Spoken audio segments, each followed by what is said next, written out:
Kemelut yang terjadi antara Jaka dan si Jaro palsu berbuntut pada pengusiran Jaka dari kampung Japati. Ini akibat penyerangan yang dilakukan oleh Jaka pada sosok Jaro palsu secara tiba-tiba. Ya, Jaka meyakini bahwa Jaro palsu itu sebenarnya adalah Arka. Karena di hutan, saat Jaka sedang mencari rotan, ia menemukan Jaro yang asli, tergeletak tak sadarkan diri. Itulah awal dari kemelut yang terjadi antara Jaka dan Jaro palsu. Warga yang tak tahu menahu duduk persoalannya langsung geram dan menghakimi Jaka. Beruntungnya Gendis datang hingga Jaka pun berhasil diselamatkan dari amukan warga. Akan tetapi sosok Jaro palsu rupanya sudah menghasut para warga untuk mengusir Jaka dan Gendis. Alhasil keduanya pun terpaksa meninggalkan tempat pengungsian. Jaka yang saat itu masih tak sadarkan diri diangkut oleh pasukan Gendis menggunakan tandu. Tiba di tengah hutan yang jaraknya tak begitu jauh dari kampung Japati. Gendis memutuskan untuk mendirikan tenda darurat dan bermalam di sana. Namun tanpa disadari, keputusan Gendis bermalam di tempat itu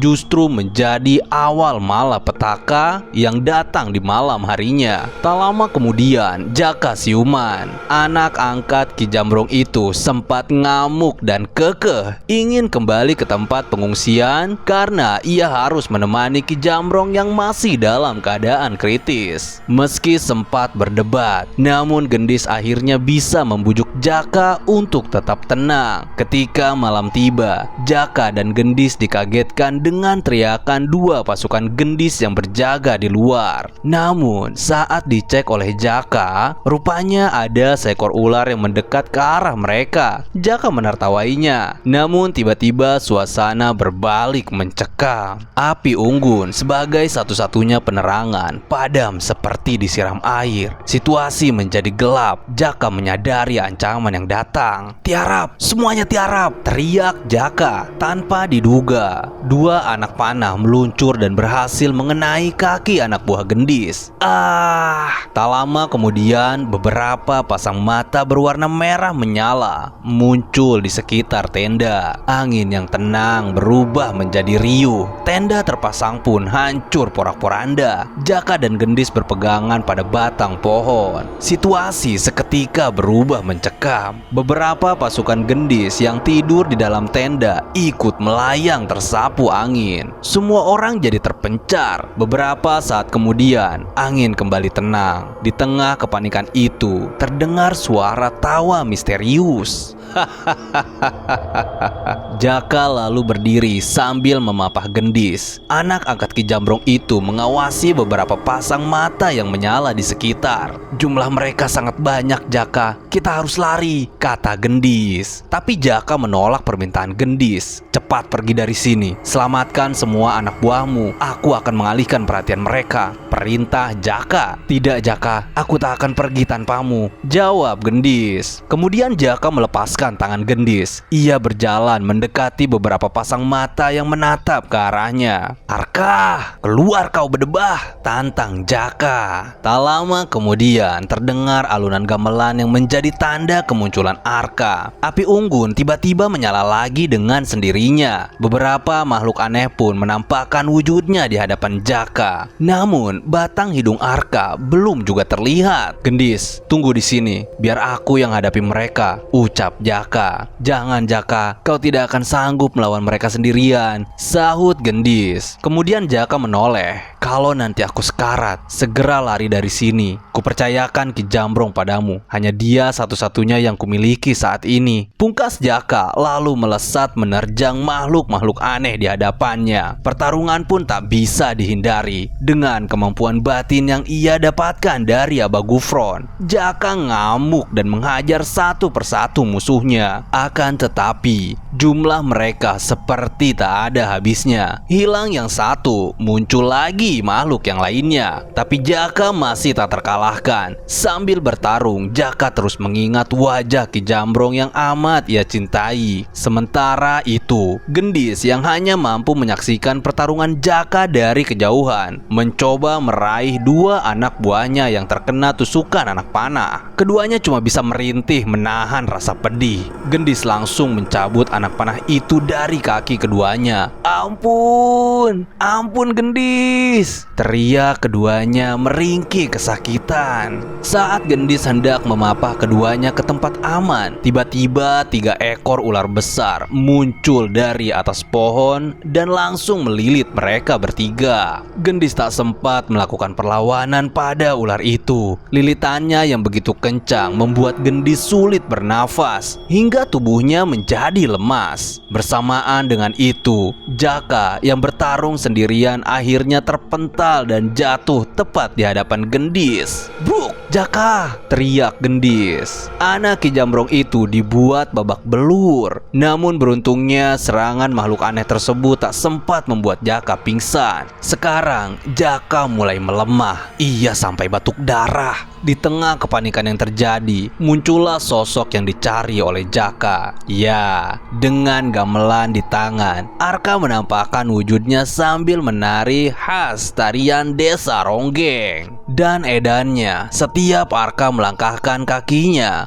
guntur dan kilat di langit pun ikut menggelegar. Selain itu, alunan gamelan yang dimainkan Arka juga menghasilkan suara yang menusuk ke telinga. Seketika, Jaka, Gendis, dan dua pasukannya berteriak minta ampun. "Kurang ajar kau Arka, hentikan musik gamelanmu," kata Jaka sambil berguling-guling menutup dua telinganya. Rasa-rasanya tipis sekali harapan Jaka untuk selamat dari situasi mencekam itu. Semakin keras jeritan Jaka dan Gendis, Arka justru semakin mengeraskan tabuhan gamelannya. Badan Jaka sampai bergetar hebat menahan alunan gamelan yang menyayat pendengarannya. Di tengah-tengah situasi yang mengerikan itu, tiba-tiba Tono datang dan bersembunyi di balik semak-semak. Ia menyaksikan kekejaman Arka yang menyiksa Jaka dan Gendis. Tapi Tono teringat akan pesan Abah bahwa sosok yang dihadapi saat ini memiliki kesaktian melebihi Datuk Wira. Karena hal itulah Tono tak ingin gegabah melawan Arka. Target utamanya sekarang adalah menyelamatkan Jaka dari serangan Arka. Tono pun berpikir keras bagaimana cara membawa Jaka dan Gendis kabur dari sana. Sepertinya Arka juga belum menyadari kehadiran Tono. Kemudian Tono melepaskan topi caping dari kepalanya. Ia membaca sedikit mantra yang pernah diajarkan Abah lalu mengusap-usap capingnya. Tono pun menerbangkan caping itu ke arah batu besar di belakang Arka. Saat caping itu berbenturan dengan batu, terdengar ledakan besar dengan gumpalan api yang menguap ke langit. Dar! Seketika Arka terkejut dan langsung menoleh ke arah belakang. Mata Arka langsung melacak sumber ledakan itu. "Siapa yang berani mengganggu kesenanganku? Cepat cari penyusup itu," perintah Arka pada pasukannya yang berwajah aneh. Mereka pun langsung berpencar mencari Tono. Dan edannya, caping yang diterbangkan Tono rupanya masih bergerak memantul dari pohon satu ke pohon yang lain. Ketika Arka berbalik ke arah Jaka dan Gendis, rupanya mereka sudah menghilang. Ya, dengan gerakan super cepat, Tono mampu menyelamatkan Jaka dan Gendis dari serangan Arka. Tapi tunggu dulu, bagaimana Tono bisa tahu lokasi Jaka dan Gendis? Rupanya sebelum berhasil menemukan Jaka dan Gendis, Tono sempat mendatangi tempat pengungsian warga dan berpura-pura menjadi seorang petani. "Maaf tuan-tuan, apa ini kampung Japati?" tanya Tono pada kerumunan warga yang tengah asik membicarakan Jaka. "Benar Kang, ada perlu apa Kang datang kemari?" sahut salah seorang warga. "Saya sedang mencari Jaka. Apa dia ada di sini?" Mendengar nama Jaka, para warga pun langsung melontarkan cacian dan makian. "Mau apa Akang mencari anak durjana itu? Dia sudah diusir dari kampung Japati," jawab warga penuh kekesalan. Tono yang tak tahu menahu duduk persoalannya pun merasa heran dengan jawaban warga. Tapi ia menyadari kalau Jaka ini ternyata sedang dibenci oleh warga warga sekampung. Tono pun langsung mencari ide agar penyamarannya tak terbongkar. Begini tuan, sebenarnya saya juga kesal dengan Jaka karena ia sudah mencuri hasil kebun saya. Makanya saya datang ke sini untuk menghabisi dia, kata Tono. Astagfirullah, jadi Akang sudah kemalingan? Tanya warga. Tono mangguk-mangguk sambil meminta warga untuk memberitahu kemana Jaka pergi. Para warga langsung memberitahu Tono kalau Jaka dan Gendis pergi ke arah hutan. Cepat kejar Kang, mudah-mudahan dia belum jauh dari sini, ucap warga. Tono pun bergegas pergi dan mengejar Jaka. Haha, murid Abah yang satu ini memang cerdik dalam taktik penyamaran. Padahal ide kemalingan juga ia dapatkan secara mendadak. Dari situlah Tono berjalan menyusuri hutan yang diarahkan warga hingga menemukan lokasi keberadaan Jaka. Kembali ke arena pertarungan. Setelah Jaka dan Gendis dibawa kabur oleh Tono, Arka justru tertawa terbahak-bahak. Sepertinya pekerjaanku akan jauh lebih mudah, kata Arka. Nampaknya kejadian-kejadian janggal yang terjadi adalah siasat Arka untuk meringkus murid Abah Gufron. Skenario Arka untuk memancing murid Abah Gufron berjalan lumayan mulus. Jaka dan Tono kini sudah masuk jebakannya. Sementara itu, Tono yang berhasil membawa kabur Jaka dan Gendis terhenti di sebuah jurang. Ia merasa sedikit aneh, padahal sudah berlari lumayan jauh. Namun Tono seperti kesulitan untuk keluar dari hutan tersebut. Meski sudah mencoba mencari jalan untuk keluar, namun Tono merasa buntu. Bahkan saat ini mereka berada di antara ilalang yang tinggi. Hutan macam apa ini? Kata Tono. Di tengah kebingungannya, Jaka berdiri dan melepaskan rangkulan Tono. Untuk apa kau datang kemari? Jangan ikut campur urusanku, kata Jaka sambil melotot ke arah Tono. Bukannya berterima kasih, Jaka justru marah dengan kehadiran sahabatnya itu. Anak Ki Jamrong tersebut terus saja mengoceh. Bisakah kau sedikit tenang, Jaka? Jika kau tak senang, kau boleh membunuhku setelah kita keluar dari sini, timpal Tono. Gendis yang sudah lemas hanya mampu mengelus-ngelus pundak Jaka sambil mencoba menenangkannya. Beberapa saat kemudian, sosok Arka kembali muncul di hadapan mereka. Rupanya kau yang bernama Tono. Kelihatannya kau lebih cerdik ketimbang Jaka ya, kata Arka. Tono, Jaka dan Gendis kembali dalam keadaan bahaya. Mereka tak punya pilihan untuk kabur lagi. Kalau sudah begini, mau tidak mau kita harus menghabisi manusia picik ini, ucap Tono. Majulah, mari kita berpesta. Aku akan melayani kalian bertiga dengan senang hati, sahut Arka dengan matanya yang menyala. Kemudian Arka mengeluarkan jurus tarian mautnya. Kaki tangannya pun mulai mengayun. Guntur dan kilat mengiringi tarian desa ronggeng itu. Jaka menjadi orang pertama yang maju menerjang. Sah! Jaka melayangkan beberapa pukulan dan tendangannya. Tapi nampaknya Arka berada di level yang berbeda. Tak satu pun serangan Jaka yang mampu menyentuh fisik Arka. Tono yang melihat gaya bertarung Arka merasakan firasat buruk. Ia sudah tahu kalau kemampuan Arka jauh di atas mereka bertiga. Tapi Tono enggan menyerah tanpa perlawanan. Kini giliran Tono yang maju. Ia mengeluarkan seutas tali rotan. Dengan gerakan cepat, Tono menyerang Arka sambil melilitkan tali rotan di badan Arka tanpa diduga. Gerakan Tono yang begitu lihai memainkan tali mampu mengelabui mata Arka hingga tak sadar bahwa dirinya sudah terlilit tali rotan. Tono pun mengikat mati lilitannya. Menyingkir Jaka, teriak Tono. Kemudian tangan Tono memercikan api pada ujung talinya. Paes ya jurig, kata Tono. Percikan api pun menjalar dengan cepat dan membakar tubuh Arka. Tak ingin tinggal diam, Gendis juga mengeluarkan semacam serbuk racun dan melemparkannya ke tubuh Arka yang terbakar. Wush! Seketika api membesar. Ketiganya yakin kalau Arka pasti hangus dilalap si jago merah. Namun anehnya, Arka terlihat biasa-biasa saja. Ia seperti tak merasakan panasnya kobaran api di tubuhnya. Arka pun kembali tertawa. Kobaran api tiba-tiba padam dengan sendirinya. Tono, Jaka, dan Gendis terkejut bukan main. Ini benar-benar edan. Kemudian Arka memberi sedikit tepuk tangan pada Tono. Ia merasa kagum dengan cara Tono melilitkan tali rotan di tubuhnya. Serangan Tono nyaris tak terbaca oleh Arka. "Tono, baru kali ini aku merasa senang meladeni lawan mainku. Bagaimana kalau kau jadi anak buahku saja?" kata Arka. Mendengar tawaran itu, Tono tak sungkan meludahi Arka hingga mengenai wajahnya. "Cueh, lebih baik aku memilih teman bodoh seperti Jaka daripada harus menjadi anak buahmu," timpal Tono dengan tegasnya. Tapi rupanya Jaka tak senang mendengar jawaban Tono itu. Ia langsung menepak kepala Tono. "Plak! Tono, segera tarik ucapanmu atau kupiting badanmu sampai patah," kata Jaka. Keduanya malah ribut gak karuan. Benar-benar pertemanan yang aneh, gumam Gendis dalam benaknya. Bayangkan saja di situasi genting seperti itu, dua sahabat Ujang tersebut malah sempat-sempatnya bertengkar dan saling caci satu sama lain. Ini benar-benar pertemanan yang aneh. Arka yang sedang serius jadi bingung dengan sikap Jaka dan Tono. Namun Arka mengambil kesempatan itu untuk mulai melancarkan serangan. "Sekarang giliranku," ucap Arka. Gendis jadi sasaran pertama. Arka membungkus Gendis menggunakan kain hitam lalu menghantamnya. Wush!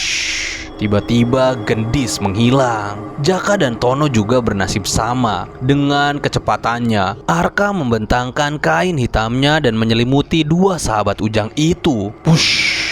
Keduanya pun ikut menghilang. Arka tertawa puas. Akhirnya ia berhasil menjebak Jaka dan Tono. Bahkan tak hanya mereka berdua, Gendis pun ikut terseret ke dalam jebakannya. Saat Arka hendak pergi meninggalkan hutan, tiba-tiba ia terkena sambaran petir. Dar! Arka terpental beberapa meter ke belakang. Asap tebal keluar dari tanah. Tanpa diduga, Eyang Teja muncul mendatangi Arka. Ia berjalan santai sambil membakar sebatang cerutu. "Kenapa banyak sekali asap di sini?" kata Eyang Teja. Arka yang melihat sosok Eyang Teja tiba-tiba merinding hebat. Orang suruhan Legi itu mampu merasakan aura dahsyat yang keluar dari jiwa Eyang. Bagaimana bisa kakek-kakek tua itu muncul di sana? Padahal hutan tempat pertarungan Arka adalah ilusi yang ia ciptakan untuk menjebak murid Abah Gufron. Karena selama ia bertarung dengan banyak jawara, belum pernah ada orang yang mampu menembus ilusi ciptaan Arka. "Hei orang tua, siapa kau?" gertak Arka. Meski ia belum pernah bertemu dengan Eyang Teja, tapi ia merasa perlu waspada. Biar bagaimanapun, kemunculan Eyang di hutan ilusi ciptaan Arka sudah menunjukkan keluhuran ilmu batin yang dimiliki oleh Eyang. "Anak muda, maafkan kakek tua ini. Sebenarnya kakek sedang tersesat mencari jalan pulang," kata Eyang Teja santai. Arka terdiam dan keheranan dengan tingkah laku Eyang Teja. Penampilannya sama sekali tak terlihat seperti orang sakti. Eyang terus saja mondar-mandir di depan Arka, berlagak kocak mirip kakek yang linglung. Kemudian Eyang menghentakkan kakinya ke bumi sebanyak 3 kali. Bruk, bruk, bruk. Seketika, hutan ilusi ciptaan Arka berubah menjadi lautan yang luas. Arka sangat terkejut. Ternyata Eyang juga mampu membuat tempat ilusi seperti Arka. Dan edannya lagi, kedua manusia itu mengambang di atas lautan tanpa basah sedikit pun. "Loh, kenapa sekarang jadi di lautan?" kata Eyang sambil garuk-garuk kepala. Lalu Eyang menatap Arka dan menghampirinya. "Ngomong-ngomong, apa kamu tahu kemana Jaka dan Tono pergi?" Jreng-jreng. Mulut Arka seketika terkunci. Tak ada sepatah kata pun yang keluar dari lisannya. Badannya jadi gemetar saat ditanya oleh Eyang. Ia benar-benar dibuat melongo oleh tingkah laku Eyang. "Kau ini kenapa? Dari tadi aku bicara sendiri saja." Ya sudah, kalau begitu kakek pergi saja. Akan tetapi, baru beberapa langkah Eyang pergi, orang tua sakti itu kembali menghampiri Arka. Anak muda, nanti kalau kau bertemu dengan Jaka dan Tono, tolong jaga mereka baik-baik. Mungkin nanti kita akan bertemu lagi lain waktu. Atau mungkin juga tidak. Sudahlah, lupakan saja. Kakek capek, ucap Eyang Teja lalu menghilang. Ilusi lautan pun lenyap seketika dan kembali menjadi hutan ilusi milik Arka. Pertemuan singkat itu membuat Arka ketakutan setengah mati. Ia meyakini kalau kakek itu mencoba memperingatkannya untuk tidak menyakiti Jaka dan Tono. Tapi hatinya terus bertanya, siapa sebenarnya kakek tua itu? Lalu, apa hubungan dia dengan Jaka dan Tono? Arka masih diam mematung. Sepertinya misi meringkus murid Abah Gufron tak bisa dianggap enteng. Dari kejadian itu juga, Arka jadi sadar kalau Jaka dan Tono punya orang-orang kuat di belakangnya. Tapi kenapa Eyang tidak langsung menolong Jaka dan Tono? Padahal dengan kekuatan level dewanya, tentu saja Eyang mampu menyelamatkan mereka dan menghabisi Arka sekejap mata. Jangan terburu-buru, ikuti saja ceritanya. Ngomong-ngomong, bagaimana nasib Tono, Jaka, dan Gendis? Ya, rupanya Arka telah memindahkan mereka ke dimensi gaib. Ketiganya kini dikurung dalam sangkar berukuran besar. Untuk sementara waktu, Arka akan menyimpan mereka di sana sampai ia berhasil meringkus Ujang. Kalau semua sudah terkumpul, Arka akan membawa mereka ke markas Lati Ireng dan mengambil hadiah perburuannya. Sahabat-sahabat Tilastapa, jangan pernah melewatkan kisah Ujang, karena dari sini cerita kedepannya akan semakin memacu adrenalin. Demikian kisah Ujang kali ini. Jangan lupa tekan tombol subscribe. Terima kasih sudah menonton. Salam Tilastapa.